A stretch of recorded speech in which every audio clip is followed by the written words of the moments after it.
hello friends, welcome to my channel. இன்னைக்கு நம்ம பார்க்க போற ரெசிபி என்னன்னா சென்னா மசாலாவும் ஹோட்டல்ல சுடுவாங்கல பூரி வந்து உப்பெல்லாம் இருக்கும் அமுங்காது அத மாதிரி பண்ண போறோம். ஃபர்ஸ்ட் அதுக்கு மாவு ரெடி பண்ணிக்கலாம். உப்பு சேர்த்துக்கிறேன். நான் கோதுமை மாவு எடுத்துர்க்கேன். தேவையான அளவு உப்பு சேர்த்துக்கிறேன்.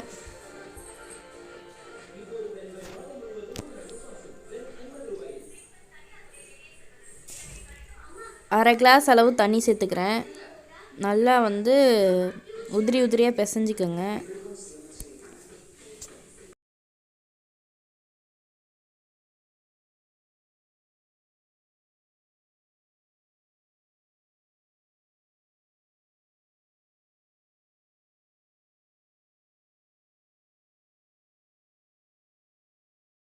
மாவு கொஞ்சம் லைட்டாக பிசைஞ்சதுக்கப்புறம் இந்த அளவுக்கு நான் ரவை சேர்த்துக்கிறேன். இது எதுக்கு சேர்க்குறேன்னா அப்போ தான் வந்து பூரி வந்து வீட்டில் சுடுற பூரி என்ன ஆகும், கொஞ்சம் சுடுறப்ப உப்பெல்லாம் இருக்கும், அப்புறம் போக போக அமுங்கிரும். ரவை போட்டு சுற்றிங்கன்னா வந்து அமுங்காது. அதுக்காக தான் வந்து நான் ரவை சேர்த்துக்கிறேன். ஹோட்டல்லையும் தான் சேர்ப்பாங்க. கொஞ்சம் உப்பெல்லாம் இருக்கும், கொஞ்சம் க்ரன்ச்சியாக இருக்கும் பூரி. இல்லை உங்களுக்கு சாஃப்டாக வேணும்னா நீங்கள் வந்து ரவை சேர்த்துக்காதீங்க. மேஜிக் பண்ண போகிறோம். ஜூ ஜூ ஜூ. இப்போ ரெடி ஆயிடுச்சு பூரி மாவு. இப்போ எண்ணெயை சூடு பண்ணி மாவை பரப்பி எடுத்துக்கலாம். மாவை பரப்பி இந்த மாதிரி நான் வந்து ஒரு 5-6 பூரி எடுத்து வச்சுருக்கேன். இப்போ எண்ணெய் காஞ்சதுக்கப்புறம் பூரியை பொரித்து எடுக்க வேண்டாம். எண்ணெய் வச்சு பற்ற வச்சாச்சு. எண்ணெயும் நல்லா காஞ்சிருக்கு. இந்த டைமில் வந்து நம்ம பூரியை வந்து ஒன்று ஒன்றா பொரித்து எடுத்துக்கலாம்.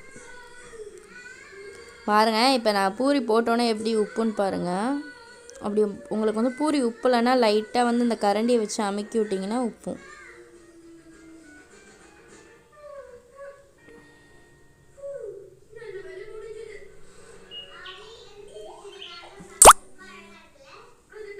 பாருங்கள் எவ்வளோ சூப்பராக பூரி உப்பிடுச்சுன்னு. கொஞ்சம் லைட்டாக செவங்குற அளவுக்கு இது பண்ணிவிட்டு அப்புறம் நம்ம எடுத்துக்கலாம். 2 பக்கமும் கொஞ்சம் லைட்டாக செவக்கணும். அப்புறம் நம்ம பூரி எடுத்துக்கலாம்.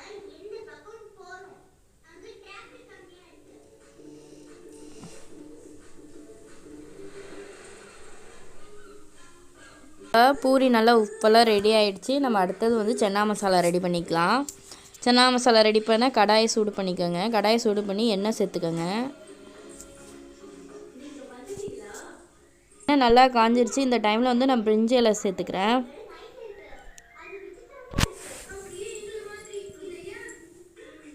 பட்டை 2 சேர்த்துக்கிறேன். பொரிஞ்சதும் ஒரு கப்பு வெங்காயம் பொடி பொடியாக நறுக்கி வச்சுருக்கேன், அதை சேர்த்துக்கிறேன். வெங்காயத்தை நல்லா வதக்கிக்கோங்க. வெங்காயம் நல்லா வதங்கிடுச்சு. இந்த டைமில் இஞ்சி பூண்டு பேஸ்ட்டு சேர்த்துக்கிறேன். நல்லா பச்சை வாசனை போடுற அளவுக்கு வதக்கிக்கோங்க.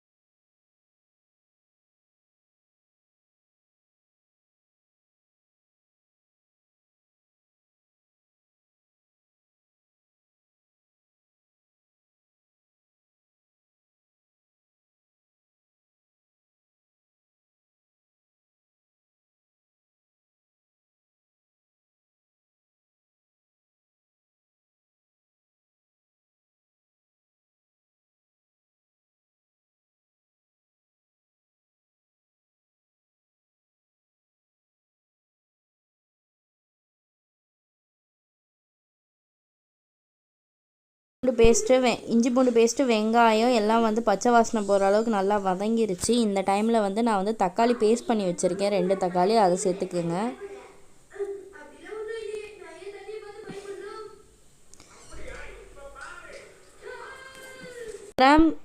100 கிராம் கொண்டக்கல்லையை வந்து ஊற வச்சு வேக வச்சு எடுத்து வச்சுருக்கேன், உப்பு சேர்க்காமல். தண்ணியை வடிச்சிட்டு வெறும் கொண்டக்கல்லையை மட்டும் சேர்த்துக்கோங்க.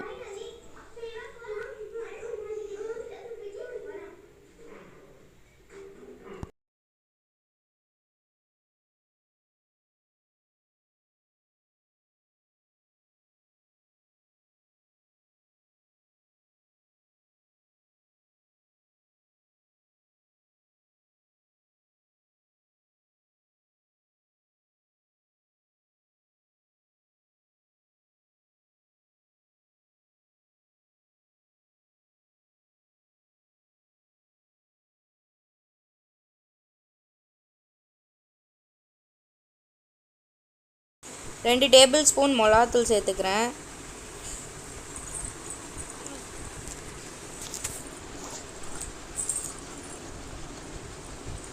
ஒரு டேபிள் ஸ்பூன் மஞ்சள்தூள் சேர்த்துக்கிறேன். மிளகாத்தூள் எந்த அளவுக்கு சேர்த்தோமோ அந்த அளவுக்கு மல்லித்தூள் சேர்த்துக்கிறேன். அதே 2 டேபிள் ஸ்பூன் மல்லித்தூள் சேர்த்துக்கிறேன். நல்லா வந்து வதக்கிக்கங்க. வதக்கிட்டு 1/2 கிளாஸ் தண்ணி சேர்த்துக்க போகிறேன். தண்ணி சேர்த்தாச்சு. இப்போ வந்து ஒரு 10 நிமிஷம் நம்ம வந்து மூடி போட்டு வேக வைக்கலாம். இப்போ 10 நிமிஷம் ஆயிடுச்சு, வெந்துருச்சு. பாருங்கள், கிரேவி கொஞ்சம் திக்காக இருக்குது. இந்த நேரத்தில் வந்து நான் தேங்காய், முந்திரி பருப்பு, சோம்பு 3ஐயும் வந்து அரைச்சி வச்சுருக்கேன். அந்த பேஸ்ட்டை வந்து நான் சேர்த்துக்க போகிறேன். நல்லா வந்து கிளறி விட்டுக்கோங்க.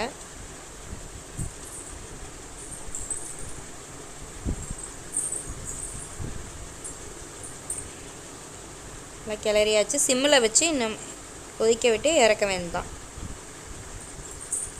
ஒரு 1/4 மணி நேரம் வந்து நான் மூடி போட்டு ஒரு 1/4 மணி நேரம் வேக விட போகிறேன். 15 மினிட்ஸ் ஆகிடுச்சு. பாருங்கள் எவ்வளோ திக்கான கிரேவி நம்மளுக்கு கிடச்சிருக்குன்னு. இந்த டைமில் நீங்கள் வந்து சர்க்கரை சேர்த்துக்கிறாருந்தாலும் சேர்த்துக்கலாம், இல்லைன்னா ஆப்ஷனல் தான். எனக்கு கொஞ்சம் கிரேவி வந்து இனிப்பாக இருந்தால் பிடிக்கும். ஸோ நான் சர்க்கரை ஏற்கனவே சேர்த்துட்டேன். உங்களுக்கு வேணால் சேர்த்துக்கோங்க.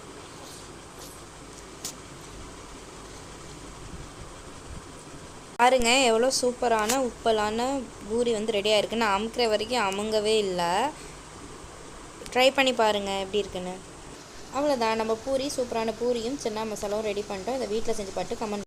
இந்த மாதிரி நிறைய வீடியோஸ் பார்க்கணுன்னா என் சேனலை சப்ஸ்கிரைப் பண்ணுங்கள், என்னை சப்போர்ட் பண்ணுங்கள். பக்கத்தில் இருக்க பெல் பட்டனை மறக்காமல் கிளிக் பண்ணுங்கள். வீட்டில் டிஷ்ஷை ட்ரை பண்ணி பார்த்துட்டு கமெண்ட் பண்ணுங்கள். தேங்க்யூ.